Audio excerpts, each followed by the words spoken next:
Hello and welcome to another episode of DIY Hydroponics with BX. And on today's episode, we're going to show you how to make your own hydroponic tote using a small container.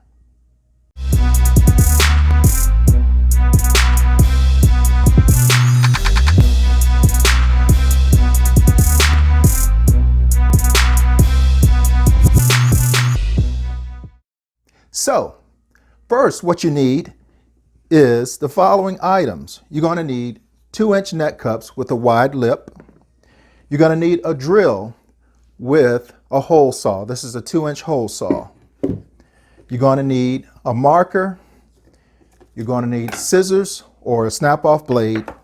You're also going to need your plants or seedlings that you're going to place in the hydroponic unit. So the first thing we want to do is we want to take our marker. We've actually distributed these. We put them in the position where we want them to be on the tote. So we're just going to mark a little X where we're going to use as our pilot for drilling the hole. All right. Hopefully you've been enjoying our videos.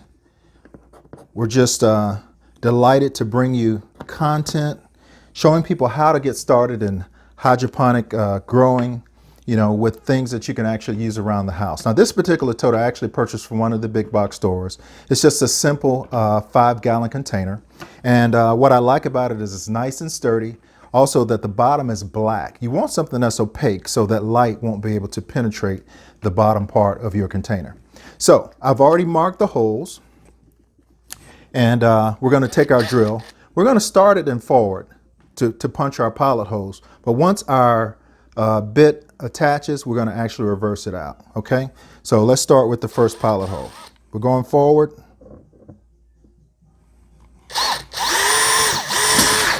And then we reverse it. Now this is a pretty tough container, but that's good. All right, and our net cup fits perfectly in there, as you can see. Perfect. All right, so we're going to just repeat the process. Again, forward first, and then reverse it. Oh, I did that one all the way. And the reason why we do it forward and then reverse is because the teeth on the bit can sometimes actually catch the plastic and cause the hole to become jagged. So again, we're going to go forward, punch the hole, and then reverse it. So I'm going to actually go ahead and just drill a couple of pilot holes. Now I'm going to reverse it. This little Craftsman tote is tough. And that's also something that can happen from time to time. Your drill bit may actually just fall off. Okay. But that doesn't stop what we're doing. Going to attach it back. And again, now this has become a little loose. So we'll just tighten that up. I'm going to put it in reverse and go with the next hole. All right, came off again, but that's okay. If you like what you're seeing, please go ahead and hit that like and subscribe button. When you subscribe, it just lets us know that, hey, we're providing valuable content. And hey, if you want to get notified when we, produce our videos, hit that notification button as well. So subscribe and notify. It's really appreciated. Another thing I want to mention, the hole saw is the greatest way to get the really get the holes the exact size that you use. Other people sometimes use things like a skill saw, and there are other tools that can actually cut holes in plastic. But what I found is that the hole saws actually have the best performance. So this is what it should look like. And again, when I place my net cup, it fits down perfectly. And I'm using a wide lip net cup. And the reason I do that is because it allows me to the wide lip gives me more latitude as far as it gripping in here. So these actually fit perfectly. All right. So we're just going to dump out our stuff here, and I'll probably clean this out a little bit more later. But for the purposes of this, what we're doing today, we're just going to continue.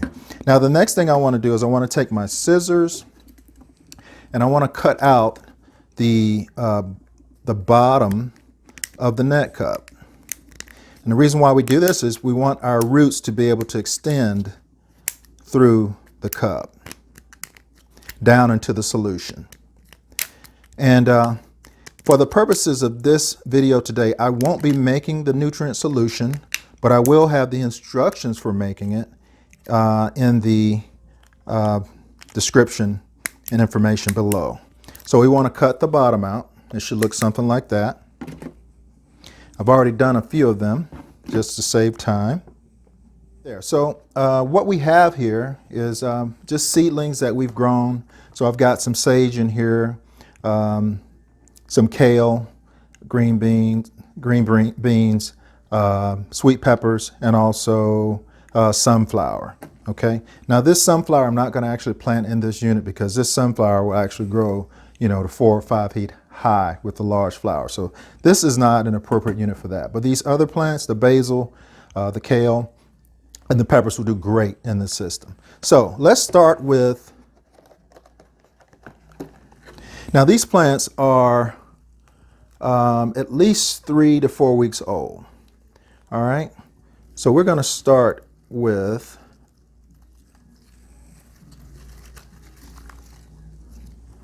one of these sweet pepper plants on the side here. Now I've grown these in cocoa coir, and cocoa is one of the mediums. It's actually made out of ground up coconut shells. Okay, and what we're going to do is we're going to take the plant and I'm just going to remove some of this excess from here so I can have or see the roots. So I see the roots now, and I'm going to gently place this in here, and what I want is for some of the roots to come through just like that. All right, so this is perfect. Another thing you may want to add, and I didn't mention this as one of the actual items that you need because it's not absolutely necessary, but we have hydrogen balls, which are little balls which are designed to basically help prevent algae from forming on the top of our plant. So we're going to add a little hydrogen balls in here. And again, I'll have all the items that are used in the description in the video. All right. So the next one we're going to do is we're going to do some, this is another sweet pepper. So again, I'm going to just peel back some of the excess cocoa coir so that the roots are exposed, and we're going to go right into the pot. Okay. And again, I want the roots to come through, and I'm going to do hydrogen balls. Okay. Let's do some kale. Hopefully you're enjoying this video. Again, hit that like button, hit that subscribe button. Let us know. Hey, leave a comment in the viewing as well if you like this, or maybe you'd like to see some hydroponics on other projects that you'd like to see. Maybe you've heard about something. If it's something that I can provide, I'd definitely be glad to do that. All right, so this is kale, and again we've got some roots exposed. I'm just going to tap it, and we're going to put it in here.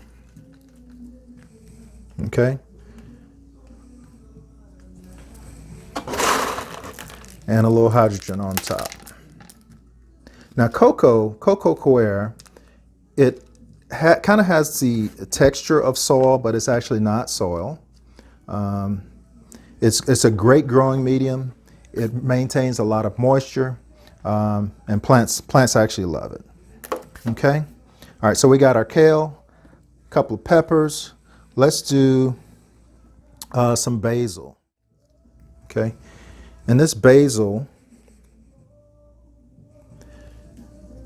should be harvested. We want to use these things for in our meals and our recipes. You know, that's the kind of the idea of why I got into hydroponics, was so that I could eat healthier. You know, it's nothing like a fresh grown tomato or other types of herbs that you've grown in your own garden, and you know what you have or have not added. You know, I don't use any type of pesticide or any type of chemicals that are not hydroponic chemicals. Okay, but that's simply how we do this. The next step would be to add the hydroponic solution. I use a solution by General Hydroponics, which is 3 parts. And once I make that solution, I'll basically fill this container up till the water reaches just under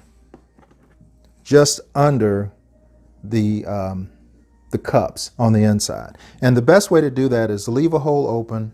You can pour the solution in, and then just test it using one of the cups. The idea is to have the water or the hydroponic solution just touch the roots of the plant. Okay, so that's going to be it for today's episode: how to build a hydroponic tote or hydroponic unit using a small tote. Again, like, subscribe. We'd love to hear your comments. And hey, until next time, we'll see you again on DIY Hydroponics with BX. Have a great day.